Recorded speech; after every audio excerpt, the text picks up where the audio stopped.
de esta gran batalla del 5 de mayo, donde la figura señera es el general Ignacio Zaragoza Seguín, prototipo del hombre y del héroe histórico norestense, porque si alguien representa al noreste como héroe es Ignacio Zaragoza.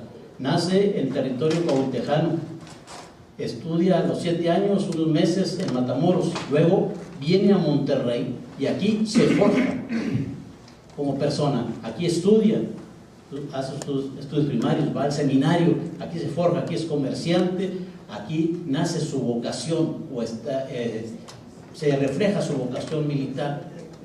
Es un nuevo leonés, ¿por qué no decirlo? Aquí se forjó, así como Gonzalitos y Bernardo Reyes los consideramos nuevo leoneses.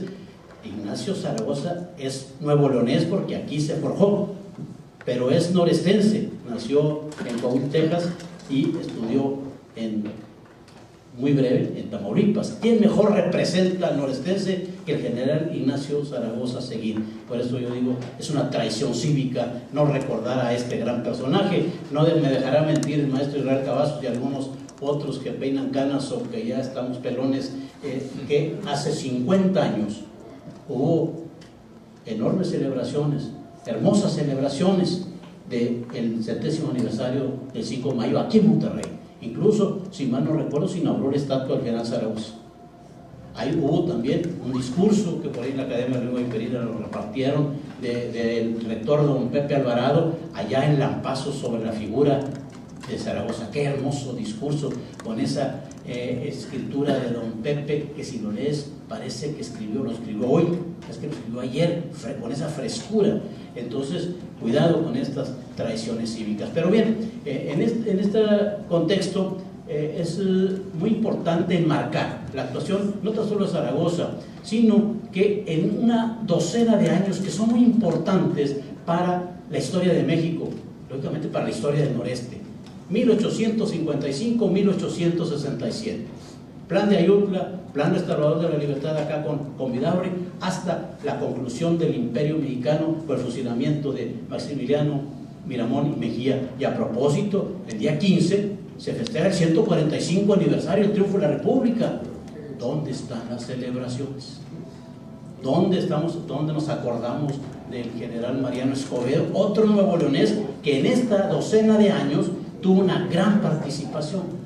Entonces, parece que el olvido nos está ganando. Pues bien, en estos 12 años, concretamente en nuestro territorio, en el noreste, está enmarcado por el ascenso al poder, ya lo manejó el maestro Berrueto, de don Santiago Vidaurri Valdés. Hombre que desde 1832-33 ya se acechó la burocracia estatal y fue acumulando un aprendizaje con toda una serie de gobernadores federalistas, centralistas, liberales, conservadores, y constituyó un bagaje muy interesante que lo va a proyectar, y él va a usar todo ese bagaje políticamente. El hombre, como ya se dijo, hábil, astuto. ¿Cuántos adjetivos no se le pueden aplicar a don Santiago Vidaurri Valdés? Definitivamente. Pero bien, en la creación de este ejército del norte surgen toda una serie de figuras tan interesantes como el mismo Ignacio Zaragoza, Mariano Escobedo, Jerónimo Treviño, Francisco Naranjo, Lázaro Garza-Ayala. Participan civiles como Manuel Zeta Gómez, como Simón de la Garza Melo y muchos otros. Hablar de Ruperto Martínez, Pedro Hinojosa, Pedro Martínez, Albino Martínez, Modesto Arriola, y ahí surge una generación de personajes que va a dejar su huella en la historia de México. Y esto es muy importante, porque los principales héroes de estas gestas en contra de la Guerra de la Reforma, y bueno, primero en la derrota de Santa Anna, en la Guerra de Reforma, y luego contra la intervención francesa, pues lógicamente son Ignacio Zaragoza y el general Mariano Escobedo. Sin embargo, atrás de ellos, o arriba de ellos, o cobijándolos, está la gran figura de don Benito Juárez García. Eso no hay que olvidarlo. Aquí el carácter, el temple, la fortaleza de don Benito Juárez va a permitir que el ejército mexicano, el ejército juarista, el ejército liberal, porque hay que recordar que estaba el otro, el conservador, que se va a aliar con los franceses. Entonces, este ejército, y con Juárez, y una serie de pensadores que estaban alrededor de Juárez, el general Vicente Riva Palacio los denominó los Inmaculados, porque Guillermo Prieto, Ignacio Ramírez, Lerdo de Tejada, José María Iglesias, Zarco, La Fragua y demás, nunca combatieron, nunca estuvieron al frente de las armas. Pero qué capacidad de don Benito Juárez para controlar, para saber tener el equilibrio de poder con estos militares de la talla de Escobedo, de Zaragoza, de Sóstenes Rocha, de Porfirio Díaz, de Berriozábal, de Negrete. Miren nomás la grandeza de un personaje civil como don Benito Juárez para controlar, diríamos, a estas fieras militares, y don Benito Juárez lo logró. Por eso esta gran figura señera de nuestra historia, don Benito Juárez, merece ese lugar en el que lo tenemos.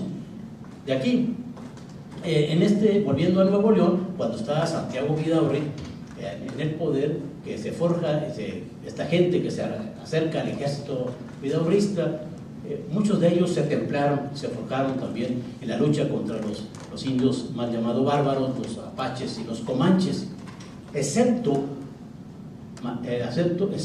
Ignacio Zaragoza. Zaragoza no participó en la lucha en contra de los apaches y los comanches.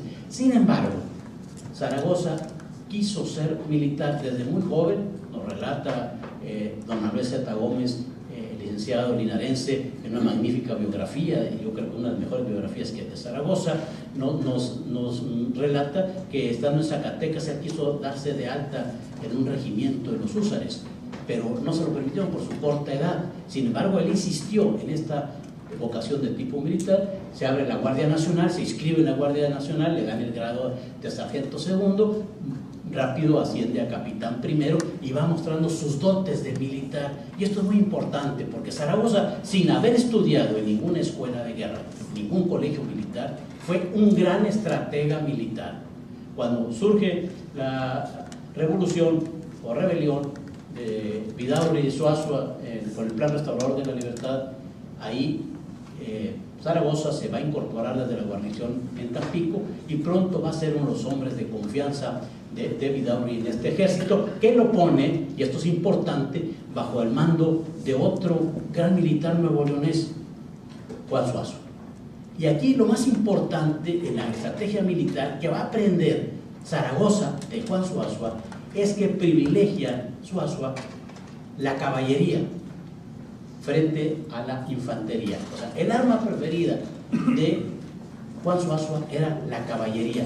Claro, la artillería servía mucho, la infantería, que generalmente eran los combates, iba al combate, lo principal de la infantería. Zaragoza aprende eso de Zuazua y lo aprende muy bien. Participa en un sinnúmero de combates en esta guerra de los 3 años, se da luego este disenso con Vidaurri, muy interesante, que ya platicó el maestro Berrueto, donde interviene Santos Degollado y va a haber fisuras. Lógicamente, el viejo símbolo que es don Santiago Vidaurri, tosudo, fuerte, contemple, controlador, lo vemos en su correspondencia, donde les da instrucciones a Zuazua, a Quiroga, a Aramberri, a Escobedo, y les dice cómo hacer las cosas, cómo organizar, porque además Vidaurri era un gran organizador, eso no le podemos quitar ese mérito, no tanto como militar. Vidaurri se ha demostrado que como militar no, como dicen los muchachos ahora, no la hacía.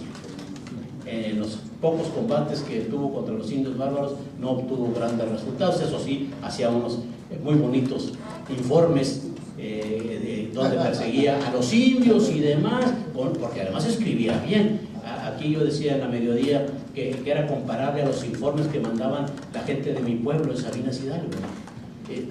Una gran literatura, qué hermoso. En las escarpadas montañas, bajo el cobijo de aquella noche oscura, perseguimos a los bárbaros tantas leguas, pero la remonta se cansó y no agarraron a ni uno. Pero la vena literaria ahí está en nuestros archivos. Qué hermoso cuando uno ve aquel informe de 16 páginas y al final dice, ¿cuántos agarraron a eso? A ni uno. Vidaurri también. Y lo mismo lo demostró que no era militar cuando se hace o se abroga el mando en Agualulco, donde son completamente derrotados. Y se salvó parte de la artillería, el parque, las carretas y demás, los víveres, gracias a Ignacio Zaragoza, que él supo actuar y conservar a su gente y sacarla intacta de ese combate. Cuando Vidaurri pone en manos de Jordán, un personaje que había combatido a los indios, pero que ahí demostró que no sabía tácticas militares, es altamente criticado. Y don Manuel C. Valdés, un coahuilense que escribe un interesante diario, aquí lo publicó El Porvenir por vez primera en 1925, nos dice que Vidaurri fue el primero que corrió junto con Indalecio, su hijo, y con Jordán. Lógicamente, luego Vidaurri hace una investigación, porque además sabía, ya quisieran aprender sus prácticas los políticos modernos, estos que andan corriendo como chapulines de un lugar a otro, ese tipo de cosas. Vidaurri manda a hacer una investigación de los causantes de la derrota de Ahualulco y le hace un juicio a Jordán y manda a llamar a Zaragoza y a Suazo, y van y declaran, pues, y están las declaraciones de esta gente, y pues no querían decirle que el culpable era él, pero exculpan a Jordán. Total, como toda buena investigación política de ese tipo, político-jurídica penal, pues se diluye en la nada. No sé si ha nombrado alguna comisión, ya sea algún fideicomiso, no creo que eso son manías modernas, pero vemos ahí que Vidaurri no era militar. Entonces, pero Zaragoza sí, y ahí lo demostró.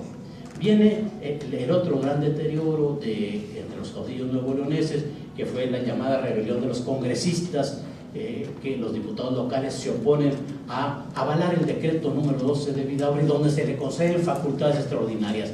Para aquellos que dicen que no hubo democracia con Vidaurri, sí la hubo, y las elecciones se hacían en los pueblos y se hacían bien. Lógico, Vidaurri le escribía a sus compadres: ay, compadre, te encargo, a veces salen los nuestros, pero en muchos pueblos no salieron los de Vidaurri, y en las diputaciones locales no salieron los de Vidaurri, a tal grado que tuvo oposición en el Congreso, porque siempre lo vemos, aunque luego dicen algunos compañeros, es que ya te convertiste en vidaurrista. No, el personaje es fabuloso.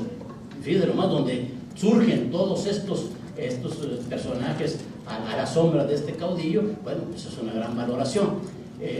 Sin embargo, Vidaurri llega a esta confrontación, el Congreso se va a Galeana, le llaman los alzados de Galeana o los rebeldes de Galeana, y finalmente llegan luego, viene Zaragoza, Escobedo, toman la ciudad de Monterrey, ¿no? Se nombra gobernador a José Silvestre Aramberri y sacan del poder a Vidaurri. Entonces, ¿se les hacía caso o no a la gente? Pues sí, y en plena época de un hombre fuerte como Vidaurri. Luego queda don Domingo Martínez, que era un vidaurrista de corazón, pero sin embargo Vidaurri es un hombre muy popular. Se cita elecciones, ¿y quién gana? Santiago Vidaurri. Entonces, para que vean esto, pero ya queda el resquemor de estos personajes, que además desde allá Degollado los estaba llamando para que fueran a combatir al centro, y don Santiago quería seguir manejando todos los hilos de este ejército acá. Claro, había que comprender a Vidaurri en el sentido de que no permitió que hubiera grandes combates ni en la guerra de los 3 años, aquí en Nuevo León, ni durante la intervención francesa, aun cuando ya se plegó con los franceses. Cuidado con esto, porque no lo hemos analizado. En Nuevo León no hubo grandes combates en la guerra de los 3 años, ni durante la intervención francesa, y eso es importante considerar, porque había quedado el dolor, el síndrome tan fuerte de la invasión americana en ese combate, que por más que le busques, aún con capitulación incluida, perdieron los gringos aquí en Monterrey, en la batalla de Monterrey. Pues bien, en este disenso donde ya se hace el enemigo Escobedo, Zaragoza y muchas otras gentes, también hay que entender una cuestión que hemos encontrado por ahí en documentos. Vidaurri expulsa del Estado a Simón de la Garza Melo, a Manuel Z. Gómez y a su padrino político, Manuel María de Llano. Lo saca del Estado, y la gente en Monterrey, pues, ¿qué pasó con esto? Pues si eran tus compañeros, tus amigos, tus defensores. Pedro Dionisio de la Garza, su principal opositor luego en el Congreso, fue secretario particular de Vidaurri. Claro, pues es que el hombre era tosudo, terco y quería tener control de todo. Uno de los hombres fuertes que ha tenido Nuevo León en este aspecto. Pues bien, Zaragoza, Escobedo siguen revolucionando, se van al centro. Zaragoza sigue obteniendo grandes batallas porque aprende la estrategia militar innata él sabía manejar las diferentes armas, privilegiando la caballería, hasta que don Benito Juárez lo nombra ministro de guerra. Ustedes se imaginan qué hermoso ejemplo del 53, que se da de alta en la Guardia Nacional, en el 62 es ministro de guerra y va a ser el gran héroe mexicano.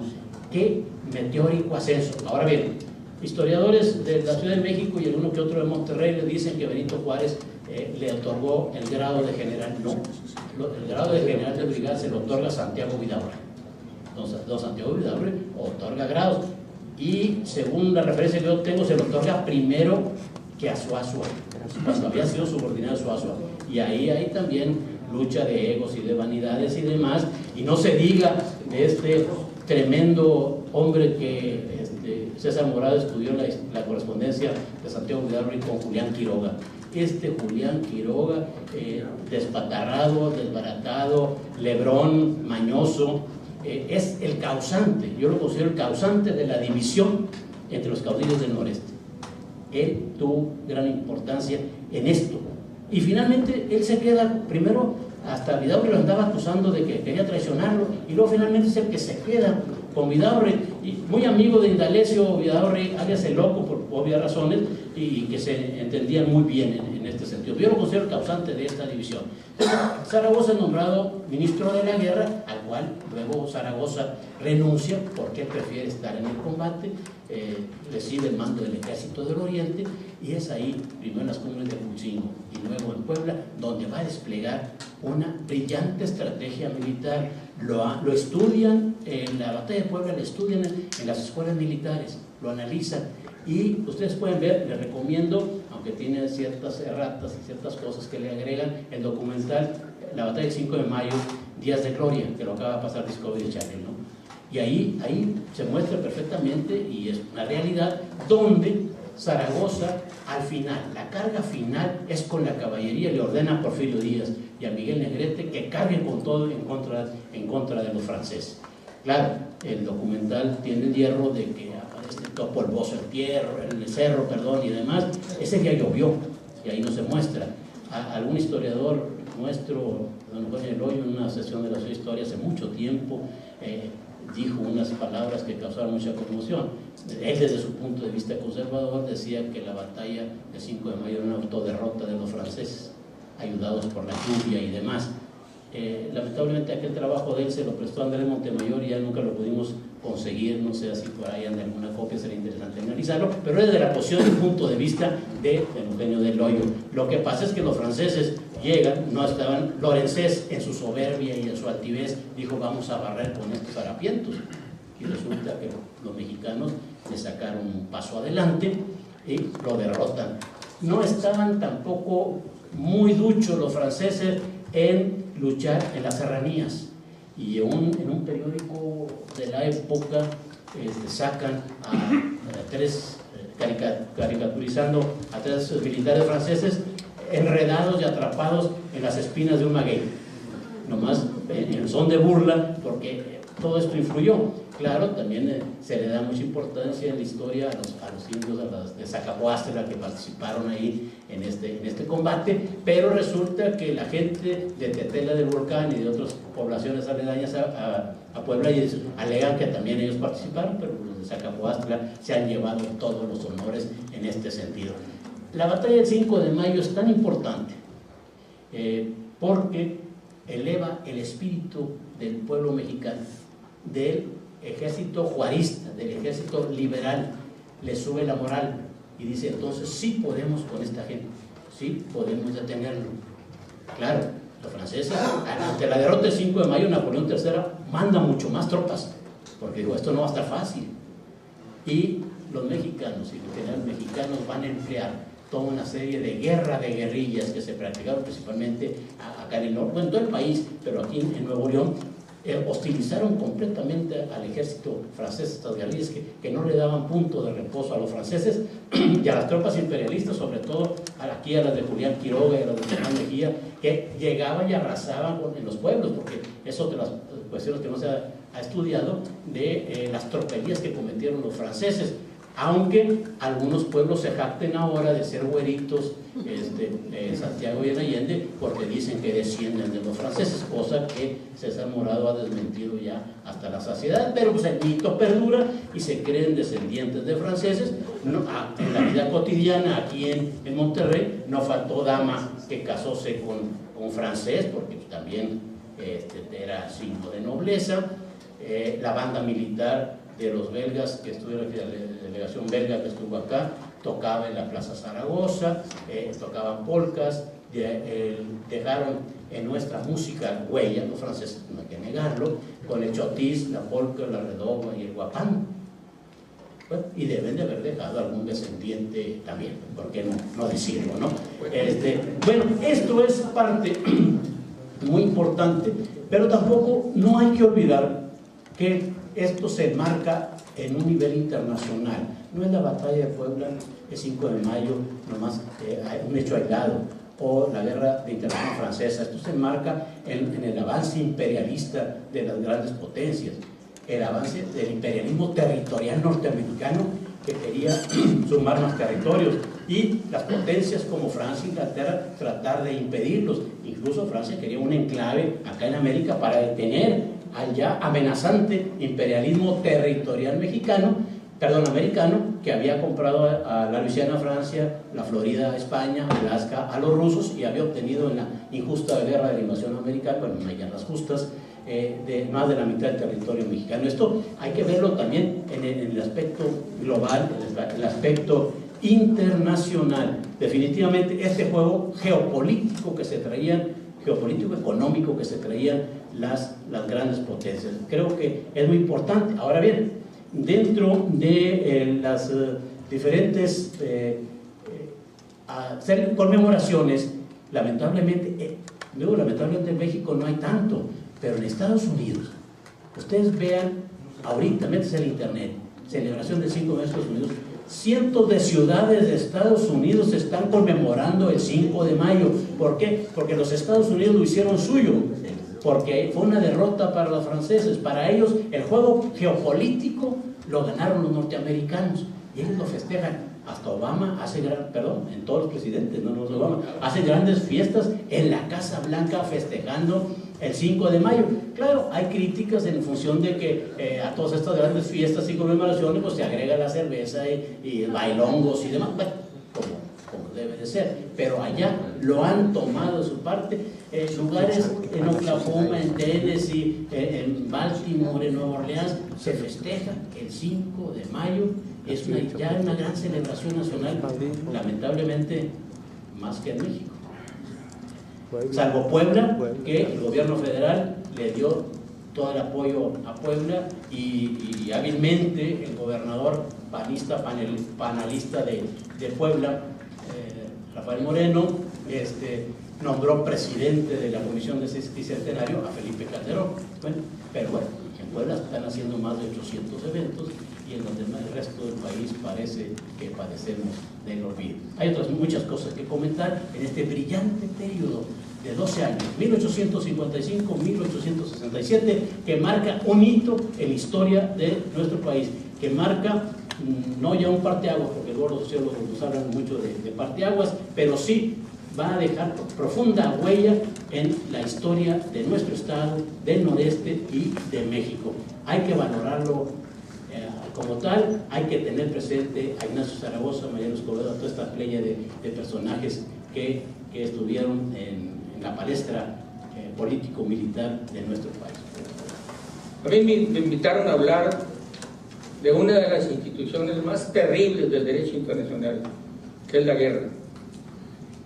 La guerra, según Hugo Grocio, uno de los tratadistas que hablan del posible derecho de la guerra, dice: es el fin de todo. Es el fin de la moral, es el fin del derecho, es el fin de los principios, es tu vida por la mía, es la muerte, el dolor y la sangre. Y estamos hablando de una guerra que se gestó, como ya lo han señalado mis antecesores, por la Santa Alianza, que querían volver a regresar el imperialismo por los regímenes hereditarios familiares en América y aprovecharon que México había decretado en 1861 una suspensión de pagos y formaron lo que se llamó la Triple Alianza. No nos olvidemos que esta invasión francesa fue la segunda. Yo quiero recordar rápidamente aquella chusca guerra de los pasteles, que lo único que se llevaron fue la pierna de Santana los franceses, porque duró muy poquito y se la arreglaron ahí con dinero para variar las situaciones internacionales, pero la primera intervención francesa fue la de 1836-38, la llamada Guerra de los Pasteles. Y las guerras las pelean los soldados, las mandan los generales, y Zaragoza fue un general peleando en una guerra que fue posible ganar por una sola cosa, por el espíritu tenaz de un indio zapoteca que con esfuerzo, con denuedo y con sacrificio había hecho esta patria. Había publicado junto con Juan N. Álvarez y la Revolución de Ayutla la Constitución de 57, había separado en forma sangrienta, si ustedes quieren, la Iglesia y el Estado, y había triunfado, en donde también estuvo Zaragoza, junto con ese gran zacatecano González Ortega, en Calculata, que habían derrotado a Miramón y a Mejía para siempre, según nosotros. Y Juárez restituye la República el 15 de julio de 1861. Sin embargo, Juárez, Confusión, Almonte y socios van a ver a Francisco Fernando, el emperador de Austria, y le dicen que queremos un emperador. Y se convencen y se traen a Maximiliano de Habsburgo, que le resultó masón y liberal. ¡Oh, horror! Cuando se dieron cuenta que era masón y liberal, pero ¿cómo? ¿No es posible? Pues sí, sí es. Y Carlota, pues, no de muy buenas costumbres tampoco, total, la pareja no es tan buena. Pero lo importante de esto es que Zaragoza fue un soldado profesional. Intervino a partir de la Revolución de Ayutla en cuanta guerra, en cuanta acción militar hubo aquí. Y acuérdense que los soldados a la hora de la batalla no arriesgan más que una cosa: la vida.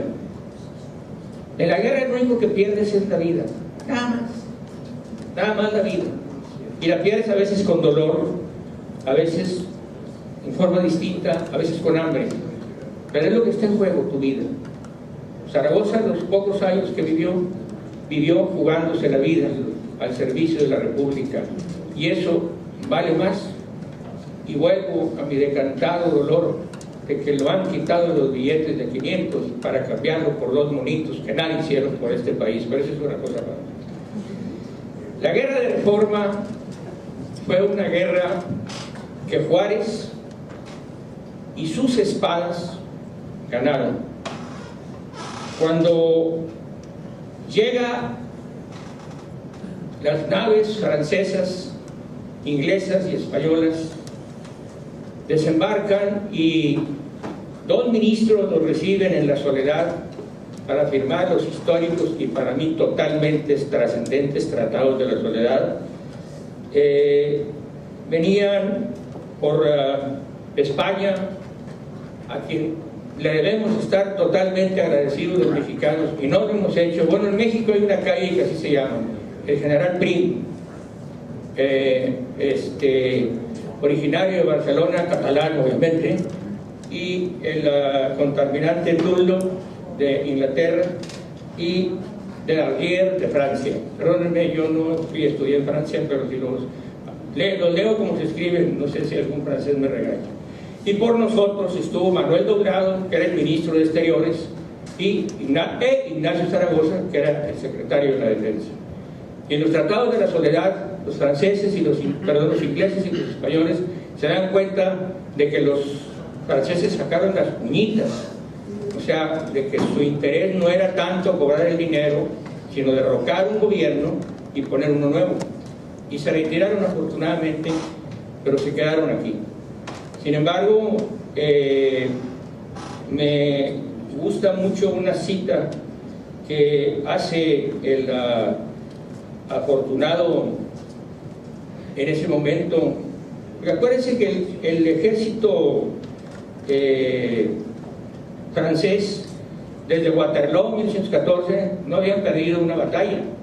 Ganaron en Solferino, una batalla feroz. Ganaron en Magenta, pero sobre todo en Sebastopol, y eran temidos en Europa. Y voy a leer textual el recado que le manda al secretario de Relaciones Exteriores el compañero Lorencé, de triste memoria. Somos tan superiores a los mexicanos en organización, disciplina, raza, moral y refinanciamiento de deseos, que le ruego a usted comunicar a su majestad imperial Napoleón III que a partir de este momento y al mando de 6,000 de mis valientes soldados ya soy dueño de México. Oh, iluso muchacho francés.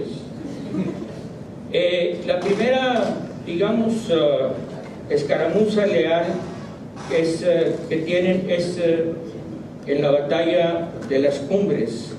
Zaragoza había renunciado a la Secretaría de la Defensa porque pues un militar pues, sentado en un escritorio sellando y recibiendo burócratas pues como que no cabía, y él renuncia y se va otra vez a montar en su caballo y a pelear. Y se había decretado la ley obligatoria y había pues, una cierta inconformidad, y Zaragoza hábilmente, sabedor de que en las cumbres de Aculcingo no iba a triunfar, pero lo que iba a hacer, iba a acostumbrar a sus soldados a ser hombres de batalla, a ser soldados de lucha, a ser valientes defensores de los principios de la patria y a dar la vida por la misma. En la batalla de Aculcingo murieron 500 franceses y nada más 50 de los otros. Ustedes juzguen quién llevaba la pelota ahí. 500 franceses contra 50 de los nuestros en las casas. Y Zaragoza se retira, y ahí es donde comete el soberbio Lorencé el error. Se va al cerro de San Lorenzo, que ahí están los fuertes de Loreto y Guadalupe, y ahorita en medio en el cañón donde ahí perdieron los franceses, el gobierno de Puebla, que en Nuevo León no lo hemos podido hacer, construyó la casa de gobierno, una casa preciosa con los dos cerros de Loreto y Guadalupe al lado, que se ven preciosos. Allá cuando Bartlett era nuestro, porque ya no es, me invitó en una ocasión a pasar unos días con él para razones políticas, y desayunábamos, y yo me imaginaba qué hubiera hecho yo si hubiera andado con Zaragoza. Pues pelear, si no me mataban, no me quedaba nada. No había de otra. Y ves exactamente en dónde estuvo el error de Lorencé. Y yo quisiera, porque se habla siempre de Zaragoza, nadie, ni Dios, porque es una trilogía, el Espíritu Santo, el Hijo y el Padre, nadie está solo. Voy a dar una rápida lectura de quiénes fueron los generales del famoso Ejército de Oriente que lucharon en la batalla de Puebla. El comandante, obviamente, supremo, ese hombre que no hay definiciones para decirlo, pero sí hay un hombre, Benito Juárez. Juárez era intransigente, pero la única razón para ser intransigente es tener la razón, y tener la razón es la única razón para estar en paz consigo mismo, y Juárez tenía la razón y estaba en paz consigo mismo. Comandante supremo, Benito Juárez García. Comandante del Ejército, Ignacio Zaragoza. General del cuartel maestre, Ignacio Mejía, no el compañero de Miramón, Comandante en jefe de la ciudad de Puebla, Santiago Tapia. Comandante del cuerpo de generales de ingenieros. Los ingenieros se necesitan en la guerra, por lo bastante, para hacer caminos, para hacer puentes, para construir los fuertes. El ingeniero Joaquín Colombrés, de antecedente francés, pero era más mexicano, muchas cosas. Comandante en jefe del cuerpo general de artillería, Seferino Rodríguez. Comandante, jefe del cuerpo médico, tampoco se puede pelear sin doctores, doctor general Ignacio Rivadeneira. La segunda división de infantería de 1.200 elementos la manejaba Miguel Negrete, y de Negrete hay este antecedente. Juárez, cuando termina la guerra de Reforma, dice: yo perdono a todos los que lucharon en mi contra, y el que quiera venir a defender a la nación, que venga. Y Miguel Negrete vino y le dio su espada, dijo: yo, antes que tener partido, tengo patria. Y Miguel Negrete fue uno de los más brillantes defensores, y los que más se arriesgaron, y los que más lucharon, y los que más batallaron en la batalla de Puebla. Por supuesto, tenemos las brigadas de infantería de ese increíble hombre, Felipe Berriozábal, que, bueno, no nos vayamos con anécdotas, si no, no acabamos. Y la segunda brigada de infantería, nada pariente del expresidente, Francisco Lamadrid. Lamadrid, el militar de la República. Lamadrid, el militar de la Reforma. Francisco Felipe Lamadrid. La segunda brigada de la tercera brigada de infantería, Porfirio Díaz. Porfirio Díaz tuvo un desastre en San Andrés Chicomula, hoy Ciudad Cerdán, donde nació ese gran presidente de México. Para mí, y el que no esté de acuerdo conmigo, les doy la razón de no estar de acuerdo conmigo, Gustavo Díaz Ordaz es originario de San Andrés Chicomula, hoy Ciudad Cerdán, Puebla. El polvorín explotó y causó la muerte de 1.262 soldados oaxaqueños. Y aún así, Porfirio Díaz fue y dijo: con los que me quedan, mi general, yo le entro. Y le entró en la Carbonera y le entró en todos lados el general Porfirio Díaz. Y la caballería la manejaba Antonio Álvarez. Eran 550 jinetes, lo que señalaba ya alguno de los ponentes anteriores. Por el ejército francés, así como se llama, Charles Ferdinand Latrille, conde de Lorenzé. Los nuestros eran 4.443, incluyendo los 550 jinetes y obviamente 550 caballos. Y ellos eran 6.048 elementos, los franceses. Cuando allá, hace algunos meses, años, estábamos en el pentatlón, Guillermo Urquijo y yo jugábamos a las guerritas. Y una de las batallas que más, independientemente de la batalla de las Ardenas, independientemente de la batalla del Alamein, una de las batallas que más analizábamos, por dos razones: por la diferencia de los ejércitos, por la condición del país en que se luchaba, y sobre todo por la estrategia que se tragaron los franceses, porque lo que no quería Zaragoza era que atacaran al pueblo, pero mucha gente en Puebla estaba de acuerdo con que llegaran los franceses. Llegaban los soldados mexicanos, no les daban ni un vaso de agua. ¿Qué es que se muere? Le decía, no hablaban, no los querían. Entonces Zaragoza dijo: si me meto en las casas, de adentro de las casas me matan. Entonces construyó los cerros de Loreto y Guadalupe. Y así fue a mandarriazos de sable, casi prácticamente, como se ganó. Y es muy horrible, debe de ser, con un sable cortarle la cabeza a un enemigo. Debe de ser muy horrible con un sable abrirle el corazón en el suelo. Y debe de ser muy horrible con un cañón. Hay un detalle de los muchos que se pueden platicar de esta guerra. Uno de los artilleros nuestros se le acaba la pólvora, no le quedaba más que la bola, y venía un suave, un francés, subiendo y le avienta la bola y se cae en el barranco, y eso desanima a los que iban subiendo.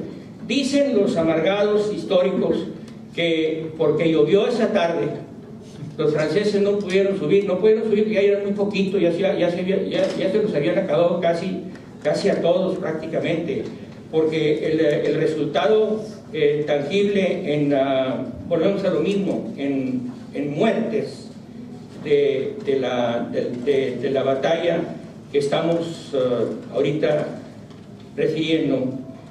Los franceses tuvieron 476 muertos y 345 heridos. Nosotros 83 y 130 heridos. Y la historia de los Zacapuastras es muy interesante, porque el grupo Zacapuastra lo constituían nada más 26 elementos. Sin embargo, históricamente eran de la, pero venían de Xochipalco, de Tetela, como ya lo señalaba, de Xochipalco, de Tetela, de la Baja Morelia, etcétera. Pero los acapuastas fueron los que se llevaron. ¿Por qué? Porque fueron los primeros que llegaron matando con sus machetes y con lo que podían, con piedras y a mordidas y a patadas, pero lo mataban. Porque el soldado que no mata, pues mátalo. Digo, gallina que no pone huevo, quítala. Digo, soldado que no sirve, quítalo. Entonces, yo creo que la destreza de Zaragoza, el valor de Zaragoza, fue jamás haber retrocedido. Zaragoza, como luego decía Eisenhower, que cuando lo dijo la primera vez se sintieron ofendidos, su Estado Mayor dijo: yo quisiera que todos mis soldados fueran ranas. Pero ¿cómo, general? Dijo: ¿cuándo has visto una rana que camine para atrás? Fíjense el ejemplo, las ranas brincan hacia adelante. ¿O han visto ustedes una rana que brinque para atrás? Yo nunca. Y así, yo creo que Zaragoza tenía esa misma encomienda. Y es muy interesante la forma en que se acomodaban las baterías. Y hubo un antecedente en donde Zaragoza se la jugó. Le avisaron que Leonardo Márquez había salido a apoyar a estas gentes, y el 4 de mayo mandó a Tomás Ojarán a Atlisco, Puebla, en donde derrotó y le ganó a Leonardo Márquez, y todos esos 1,200 hombres y 3,500 que venían a apoyar a Lorenzé no pudieron llegar gracias a 400 soldados que se llevó Ojarán a Atlisco, Puebla. Y yo siempre, la batalla empezó a las 9:15 de la mañana. El 6º Batallón de la Guardia Nacional del Estado de Puebla fue el primer cuerpo de ejército que entró en combate. A las 2:30 de la tarde llegó el primer parte de guerra a la capital, firmado por Zaragoza, y decía escuetamente: imagínense cómo andarían Juárez y su gabinete en Puebla, en la capital. Se ha roto el fuego de los dos lados y cae un fuerte aguacero. Sin embargo, yo creo que el parte de guerra de Zaragoza es una parte de guerra de un militar profesional. Porque voy a poner un ejemplo que a lo mejor no es muy adecuado, pero los soldados entre sí no pueden odiarse. Yo creo que son oponentes y cada uno defiende lo que pues está pensando, está sintiendo. Y cuando manda Zaragoza su famosa, que aparecía en ese billete de 500 que ya no va a aparecer, no completa, porque yo sí la traigo aquí completa: las armas nacionales se han cubierto de gloria. Y fíjense lo que dice un militar mexicano de las tropas francesas: las tropas francesas se portaron con valor, gallardía y honor.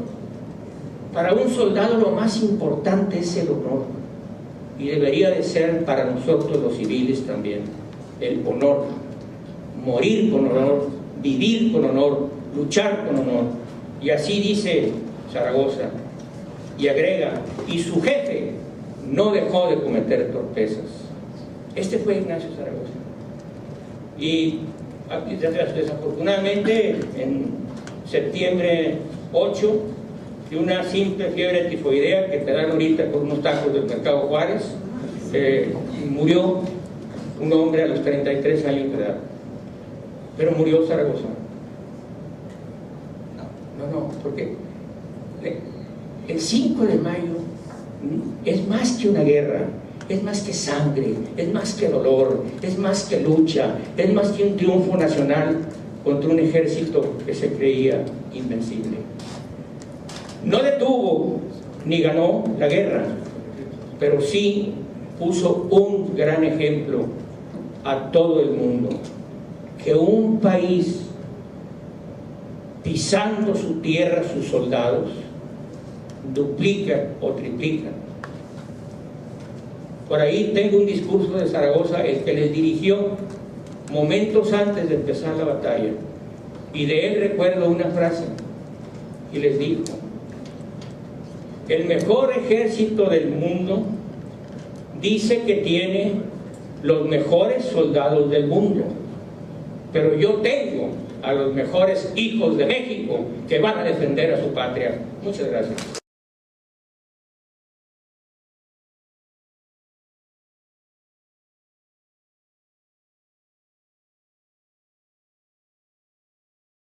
De esta gran batalla del 5 de mayo, donde la figura señera es el general Ignacio Zaragoza Seguín, prototipo del hombre y del héroe histórico norestense, porque si alguien representa al noreste como héroe es Ignacio Zaragoza.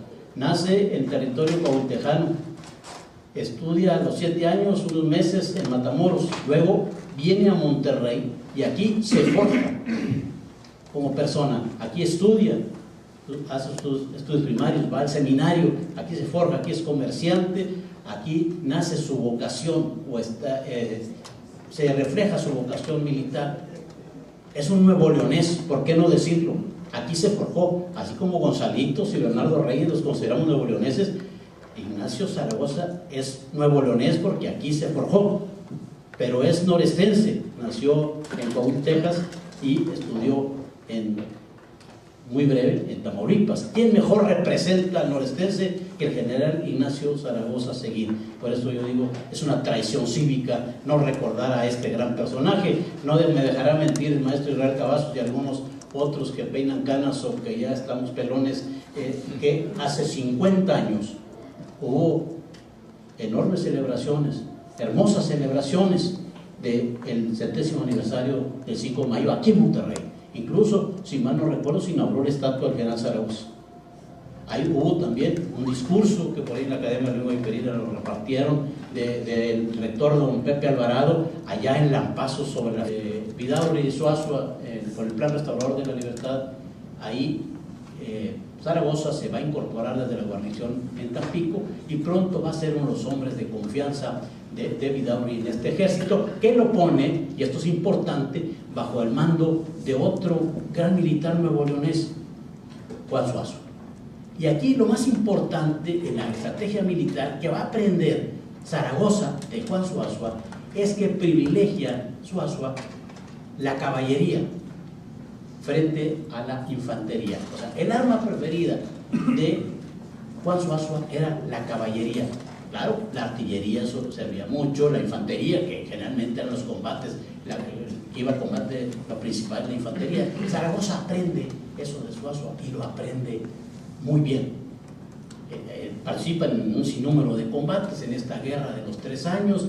Se da luego este disenso con Vidaurri, muy interesante, que ya platicó el maestro Berrueto, donde interviene Santos Degollado y va a haber fisuras. Lógicamente el viejo símbolo que es don Santiago Vidaurri, tosudo, fuerte, contemple, controlador, lo vemos en su correspondencia, donde les da instrucciones a Suazua, a Quiroga, a Aramberri, a Escobedo, y les dice cómo hacer las cosas, cómo organizar, porque además Vidaurri era un gran organizador, eso no le podemos quitar ese mérito, no tanto como militar. Vidaurri se ha demostrado que como militar no, como dicen los muchachos ahora, no la hacía. Los pocos combates que tuvo contra los indios bárbaros no obtuvo. Para controlar, para saber tener el equilibrio de poder con estos militares de la talla de Escobedo, de Zaragoza, de Sóstenes Rocha, de Porfirio Díaz, de Berriozábal, de Negrete. Miren nomás la grandeza de un personaje civil como don Benito Juárez para controlar, diríamos, a estas fieras militares, y don Benito Juárez lo logró. Por eso esta gran figura señera de nuestra historia, don Benito Juárez, merece ese lugar en el que lo tenemos. De aquí, volviendo a Nuevo León, cuando estaba Santiago Vidaurri en el poder, que se forja esta gente que se acerca al ejército vidaurrista, muchos de ellos se templaron, se forjaron también en la lucha contra los indios mal llamados bárbaros, los apaches y los comanches, excepto Ignacio Zaragoza. Zaragoza no participó en la lucha en contra de los apaches y los comanches. Sin embargo, Zaragoza quiso ser militar desde muy joven, nos relata don Manuel Z. Gómez, licenciado linarense, en una magnífica biografía, yo creo que una de las mejores biografías que de Zaragoza, nos relata que estando en Zacatecas él quiso darse de alta en un regimiento de los húsares, pero no se lo permitieron por su corta edad. Sin embargo, él insistió en esta vocación de tipo militar, se abre la Guardia Nacional, se inscribe en la Guardia Nacional, le dan el grado de sargento segundo, rápido asciende a capitán primero y va mostrando sus dotes de militar. Y esto es muy importante porque Zaragoza, sin haber estudiado en ninguna escuela de guerra, ningún colegio militar, fue un gran estratega militar. Cuando surge la revolución o rebelión de Diego Vidaurri Valdés, definitivamente, pero bien, en la creación de este ejército del norte surgen toda una serie de figuras tan interesantes como el mismo Ignacio Zaragoza, Mariano Escobedo, Jerónimo Treviño, Francisco Naranjo, Lázaro Garzayala. Participan civiles como Manuel Z. Gómez, como Simón de la Garza Melo y muchos otros.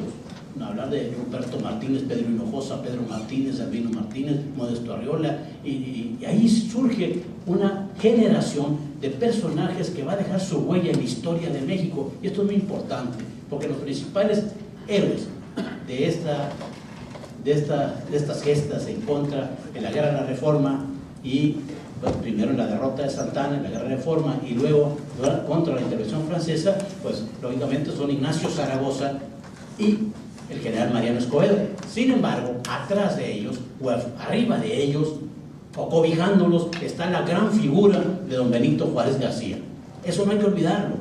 Aquí el carácter, el temple, la fortaleza de don Benito Juárez va a permitir que el ejército mexicano, el ejército juarista, el ejército liberal, porque hay que recordar que estaba el otro, el conservador, que se va a aliar con los franceses. Entonces, este ejército y con Juárez y una serie de pensadores que estaban alrededor de Juárez, el general Vicente Riva Palacio los denominó los Inmaculados, porque Guillermo Prieto, Ignacio Ramírez, Lerdo de Tejada, José María Iglesias, Zarco, Lafragua y demás, nunca combatieron, nunca estuvieron al frente de las armas. Pero qué capacidad de don Benito Juárez, figura de Zaragoza, qué hermoso discurso con esa escritura de don Pepe, que si lo lees parece que lo escribió hoy, es que lo escribió ayer, con esa frescura. Entonces, cuidado con estas tradiciones cívicas. Pero bien, en este contexto es muy importante enmarcar la actuación no tan solo de Zaragoza, sino que en una docena de años que son muy importantes para la historia de México, lógicamente para la historia del noreste. 1855-1867.